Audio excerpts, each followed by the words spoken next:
Sleep that much at all last night.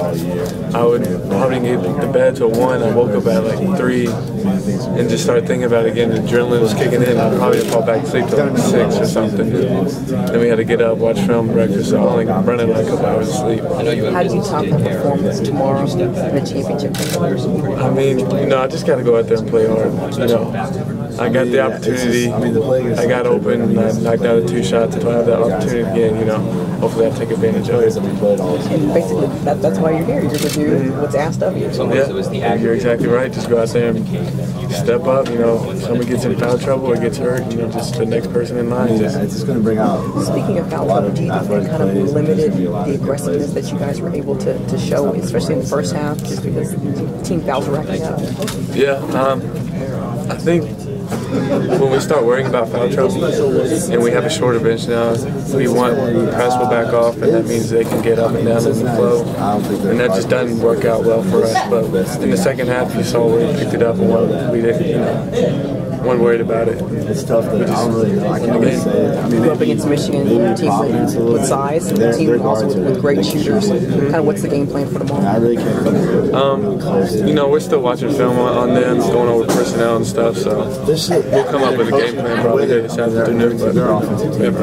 When you really only have 1 day of preparation before the final game of the season, is that good? Is that bad? The way it's probably bad because we would want as many days as we can to prep for it, but that's how the tournament is.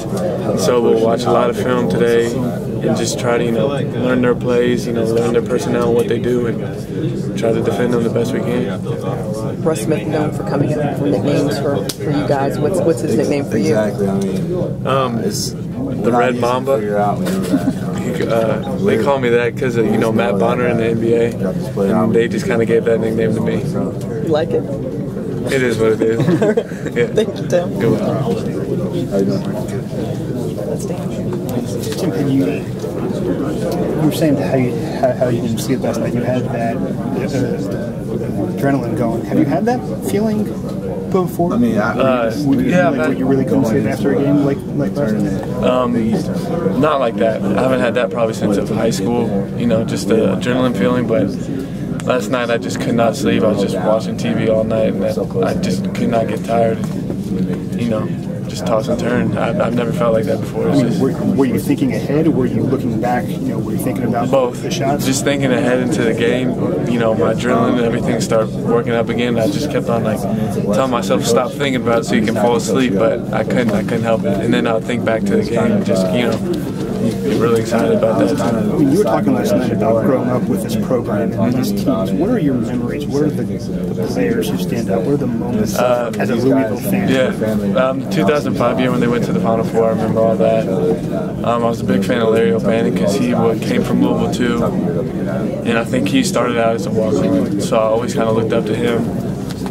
And and then the 2009 team, I went with them, or I watched them win the Big East championship, and I remember all of that. So I remember going to the camps when I was a kid all the time, stuff like that. Being a Louisville guy, what would it mean to win the national championship for your home school? It'd mean everything. It'd just be a dream come true.